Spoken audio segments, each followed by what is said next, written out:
दोस्तों अस्सलाम वालेकुम रहमतुल्लाहि वबरकातुहू। आप जो अब हिंदुस्तान में सबसे बड़ा स्टेट यूपी यानी उत्तर प्रदेश का जो इलेक्शन हो रहा है, जब जिसमें 4 मरहले में जो इलेक्शन हो चुके हैं और भी बात बाकी है, क्योंकि हिंदुस्तान की सबसे बड़ी रियासत उत्तर प्रदेश है और सारी दुनिया की नज़र भी उसी पे है।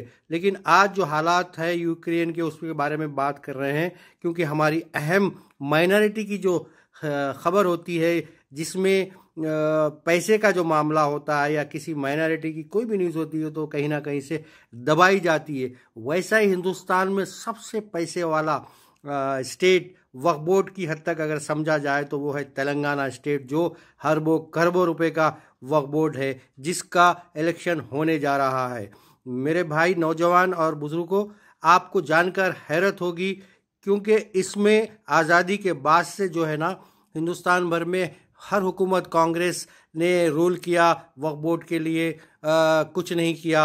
उसके बाद टीडीपी आई यहाँ पर, उन्होंने भी कुछ नहीं किया। उसके बाद फिर कांग्रेस आई, उन्होंने भी कुछ नहीं किया। सब के सब हाथ धो के निकल गए। अब टीआरएस भी हाथ धो रही है। तो हम उम्मीद करते हैं कि नौजवान समझिए इसको कि ये इलेक्शन नहीं है, मुसलमानों की एक बहुत बड़ी इकनॉमिकली का जो जरिया है उस पर बात हो रही है। लेकिन कई ऐसे लोग हैं, माफिया है, जो फिर कोशिश कर रहे हैं आने की। आप देखिए इस पे ऐसी क्या दिलचस्पी है, लोगों की समझ नहीं आ रहा है। और पिछले 20 साल से हमने इस तरीके के पब्लिक डोमेन में इलेक्शन होते हुए पहली मर्तबा देख रहे हैं। हम ओहदेदारों को सलाम करते हैं कि इस तरीके का जो उन्होंने इलेक्शन कराने का जो निर्णय लिया है, जो इक़दाम उठा रहे हैं, हम उनकी सताइश करते हैं। और जो भी इसमें लोग इलेक्शन लड़ रहे हैं, हम उम्मीद करते हैं कि अच्छे से अच्छे लोग को यहाँ ताकि भेजें, क्योंकि उनकी आखिरत इसी से जुड़ी हुई है। अस्सलाम वालेकुम। कोई अमीर इतना भी अमीर नहीं होता कि अपना गुजरा हुआ कल खरीद सके, और कोई गरीब इतना भी गरीब नहीं होता कि अपना आने वाला कल न बदल सके। अपने घर के रास्ते की तरफ जाते हुए किसी बेघर के जज्बात को मत कुचलना।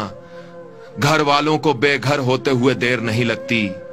याद रखना दोस्त, दुनिया के सब रास्ते कब्रिस्तान और शमशान की तरफ जाते हैं, चाहे वो अमीर के महल से निकलते हों या गरीब की झोंपड़ी से।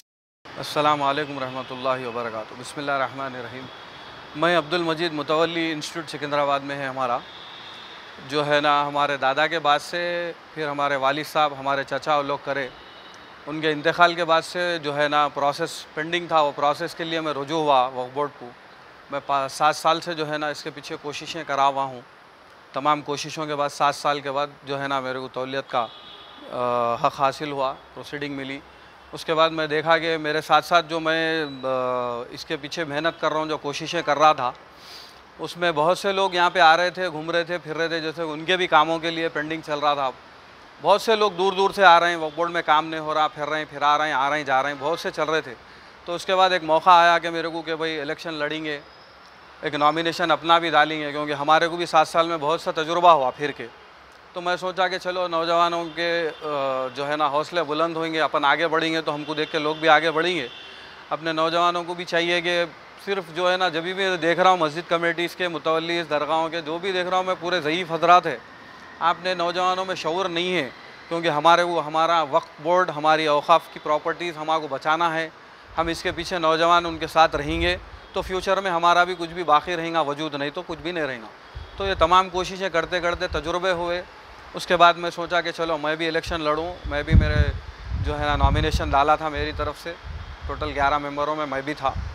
अल्हम्दुलिल्लाह पूरी कोशिश करा मैं लड़ूंगा बोल के। मुजीब साहब, ये बताइए कि इलेक्शन लड़ने के बाद, आवाज़ मेंबर बनने के बाद क्या खिदमत अंजाम देने वाले थे आप? अब देखिए भाई, जितने भी अपने बड़े बड़े इदारे हैं, इदारों के प्रॉपर्टीज़ जो है ना गैर कौम के लोगों में और लैंड ग्राबर्स के उनके कब्ज़ों में हो गए, तो उसके ताल्लुक़ से खिदमत करेंगे। दरगाहों के, मस्जिदों के जितने भी मामलात है, जैसे कि कमेटियों के हैं मामले, 3-3, 4-4 साल लग जाते हैं लोगों को। 2 साल की कमेटी का प्रोसीडिंग मिल रहा, जिसके बाद फिर 2 साल उनको फिरना पड़ रहा, फिर वो 2 साल के बाद उनको 2 साल का मिल रहा। और उससे हट के भी जो है ना प्रोटेक्शन के मामले, मेरा ख़ुद भी मामला है प्रोटेक्शन का। मैं 7 साल से इसके पीछे लगा हूँ एविक्शन कराने के वास्ते उन लोगों को। वो सब चीज़ें देख के फिर के नहीं हो सके। मैं बोला चलो हम बोर्ड मेंबर बनेंगे तो हम खुद जो है ना ये मामलों को जो है ना सॉल्व कर सकते। किसी एक को तो आगे बढ़ना था, तो मैं सोचा चलो हम लोगों को बोलना क्यों, हम खुद आगे बढ़ेंगे बोल के जो है ना मैं पूरी कोशिश करा था उसके लिए। लेकिन हमने सुना है कि आपने फिर वापस भी ले लिया अपना नॉमिनेशन, आखिर क्यों? हाँ, विड्रॉ कर लिया हूँ मैं। उसकी विड्रॉ करने की बहुत सारी वजूहत है कि जो है ना, एक तो बोर्ड में बहुत से तजुर्बेकार लोग हैं जो 25 साल से कोई है, कोई 10 साल से है, बोर्ड मेंबर्स है, तजुर्बेकार लोग हैं, वो लोग अच्छा काम कर रहे हैं। और जो है ना हमारे भी बड़े हमारे को मशवरा दिए कि भाई अब आपसे एक्सपीरियंस लोग हैं, उनके एक्सपीरियंस को आप इस्तेमाल करिए, उनके जो है ना ताबे में रहिए, रह के जो है ना कुछ सीखिए उनसे। उसके बाद अभी बहुत टाइम बाकी है अभी, और 20-25 साल अल्हम्दुलिल्लाह अल्लाह सेहत दिया, अगर हयात भी देगा तो जो है ना बोर्ड मेंबर आगे लड़ लेंगे अपन। लेकिन जमहूरियत तो आपको इजाज़त देती है। हाँ, पूरी जमहूरियत तो पूरी इजाज़त दे रही, हक़ पूरा है लड़ने का। लेकिन मैं सोचा कि मैं मेरे से काबिल लोग हैं यहाँ पे, जैसा कि मैं नामा लेना नहीं चाह रहा हूँ, लेकिन सब लोग हैं, जैसा कि हमारे चेयरमैन साहब से मशवरा हुआ, वो भी बोले जमहूरियत है, आप भी लड़ सकते हैं, बिल्कुल आपको परमिशन है। हमारे बाकी के जो भी लोग हैं, बोर्ड मेंबर है, मेरे सरपरस्त जो भी बड़े लोग हैं, उन लोगों से भी मेरी बातचीत हुई, मशवरे हुए, वो लोग भी बोले भाई आप भी कॉन्टेस्ट कर सकते, लेकिन कुछ तजुर्बा और आपको हासिल होना है और कुछ आप एक्सपीरियंस लीजिए, बड़े लोग हैं उनके साथ काम करिए, उनके ताबे में काम करिए। उनके बाद लेकिन मजीद साहब, हमने सुना है कि विड्रॉल के लिए कुछ लोग का ये कहना है कि कुछ रकमी हासिल हुई है, तो किस हद तक सही है ये? नहीं, बिल्कुल गलत बात है, कोई रकम का मुतालबा नहीं हुआ। हम हमारे मस्जिद के एविक्शंस के ताल्लुक़ से और हमारी मस्जिद को डेवलपमेंट, कंस्ट्रक्शन के परमिशंस वगैरह और ग्रांट से कुछ हमारे गवर्नमेंट से अमाउंट दिलाएंगे, तो हम हमारी मस्जिद को जो है ना मुकम्मल तामीरी कराएंगे और उससे जो भी फ़ंड आने वाला है उसके मस्जिद के कामों में लेंगे बोल के है। एक अहम बात नजीब साहब कि आप खुद बेरोज़गार है जी, तो आप वक्फ बोर्ड से क्या चाहेंगे? देखिए, वक्फ बोर्ड से हम, हाँ, बेरोज़गार तो है, जबकि कोविड आने के बाद से तो 3 साल से अच्छे लोगों के जो है ना हालात ख़राब हो गए। इंशाल्लाह हमारी पूरी कोशिश रहेगी, बोर्ड में हम जो लोगों को सपोर्ट कर रहे हैं, हम लोग विड्रॉ कर रहे हैं, उनके वास्ते उनके तजुर्बे के जो है ना उनके ताबे में हम काम कर रहे हैं, उनसे हमारे को पूरी उम्मीद है, तवक्को है। ये 2-4 लाख रुपए लिए, वो लिए, ये सब झूठे लोग, झूठे बातें हैं। ये तो जो है ना नबियों पे उम्मत जो है ना इल्ज़ाम लगाई, सो हम तो आम आदमी है, हमारे को पैसों से कोई मतलब जो है ना कोई वो नहीं है हमारे को।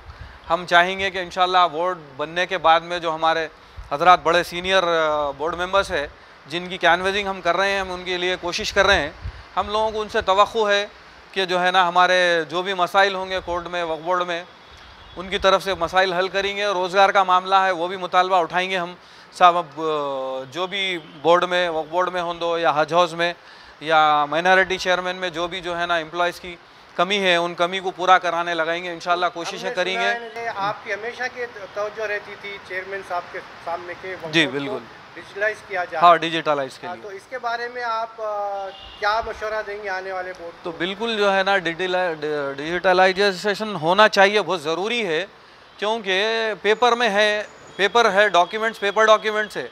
जैसा प्राइवेट प्रॉपर्टीज़ के पेपर्स भी रहते और गवर्नमेंट में रजिस्ट्री रहती, उसी तरीके से अपने भी रिकॉर्ड्स पेपर्स में भी चाहिए और अपने को कंप्यूटराइज में भी चाहिए, क्योंकि जब पेपर फट जाएगा, डिस्ट्रॉय हो जाएगा, तो उसके बाद अपने को सिस्टम में उसका रहेगा, जो दूसरा जो है ना जो कब्जा नहीं करेगा, कोई दूसरा रजिस्ट्री नहीं कराएगा।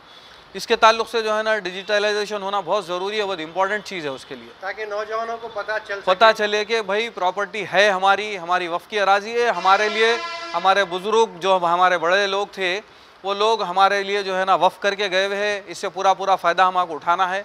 इंशाल्लाह LLB का ही प्लानिंग है मेरा, अल्हम्दुलिल्लाह अल्लाह से जो है ना अल्लाह का एहसान है। आधे से ज़्यादा तो हम लोग वकीलों के पीछे फिर के आधी वकालत तो सीख लिए, सिर्फ अब डिग्रियों के मोहताज है। इंशाल्लाह कोशिश करेंगे, अगर डिग्री हासिल होंगी तो वफ़ के केसेस देखेंगे इंशाल्लाह। आपसे एक अहम सवाल है कि नौजवान को आप देखना चाह रहे हैं बोर्ड में जी, कि as a member, as a chairman, तो क्या हम ये उम्मीद करें कि TRS पार्टी से या फिर हलेफी जमात से कि कोई एक काबिल नौजवान को भी चेयरमैन बनाया जा सकता है क्या? हाँ, बिल्कुल सही है आपका सवाल। हम भी चाह रहे हैं, कोशिश ये है कि जो भी अभी जो है ना चेयरमैन होने दीजिए या बोर्ड मेंबर्स होने दीजिए, सिर्फ वक्फ बोर्ड बोल के नहीं, दूसरा अब हज हाउस का भी है और माइनॉरिटी से सेटविन बोर्ड से तमाम इदारों में जो है ना बोर्ड मेंबर्स में नौजवानों को जो है ना शरीक करना चाहिए। बड़े लोग भी चाहिए, तजुर्बेकार लोग हैं, उन लोगों को बड़े पोस्ट ना देंगे चेयरमैन वगैरह तो, लेकिन बोर्ड मेंबर्स भी अगर नौजवानों को देंगे तो उनको जो है ना ख्वाहिश पैदा होंगी, वो लोग भी इंटरेस्ट लेंगे, आएंगे। आज हम लोग जो है ना ये बोर्ड के कामों में रहेंगे, पॉलिटिक्स में रहेंगे, तो फ्यूचर में जो है ना हमारे आने वाले जो है ना कामों में बहुत से फ़ायदा होगा। वक्फ के इदारे रहने दीजिए, दूसरे रहने दीजिए। हम लोगों को भी जैसा कि हमारे असद साहब हमेशा बोलते रहते, जमहूरियत है, सबको जो है ना जमात से जुड़ना चाहिए, जमात से जुड़ना चाहिए, ज़रूरी है। चाहे TRS होने दीजिए या हमारी MIM होने दी चाहिए, जो भी होने दीजिए, कोई भी जमात होने दीजिए, लेकिन पॉलिटिक्स से जुड़े रहना चाहिए। पॉलिटिक्स से मसले हल होंगे, हमारा भी जो है ना हक़ जो बनता वो हक़ के लिए हम फाइट करेंगे, आगे आएंगे तो ही छोएंगे। खाली ये नहीं खाली कि भाई उन्हों बैठे, वो MIM ऐसा कर रही, ये TRS वैसा कर रही। भाई लोगों के ऊपर इल्ज़ाम लगा लेते हुए आप घर में बैठे हुए रहेंगे तो कुछ होने वाला हासिल होने वाला नहीं है, रोज़ उनके ऊपर रोते रहेंगे तो कुछ होने वाला नहीं है।